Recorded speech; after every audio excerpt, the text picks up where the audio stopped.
नमस्कार मित्रांनो, आपल्या यूट्यूब चॅनलवर आपलं सहर्ष स्वागत आहे।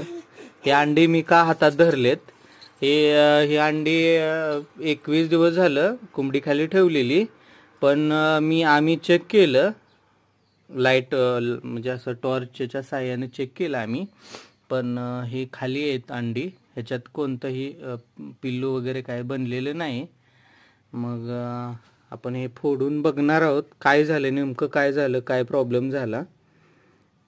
चला हे बघा, हे पण असं लाल दिसतंय आणि हे पण लाल दिसतंय, यात कोणतीही ॲक्टिव्हिटी काही दिसत नाही। आपण फोडून बघूया। घरापासून लांब यायचं आहे, मी सुद्धा घरापासून लांब आलोय, कारण की 21 दिवस पूर्ण अंडी नासून घाण वास येतो, घरात बसता उठता येत नाही। चला आपण बघूया। मित्रांनो, हे अशा प्रकारे निघलं त्याच्यातून।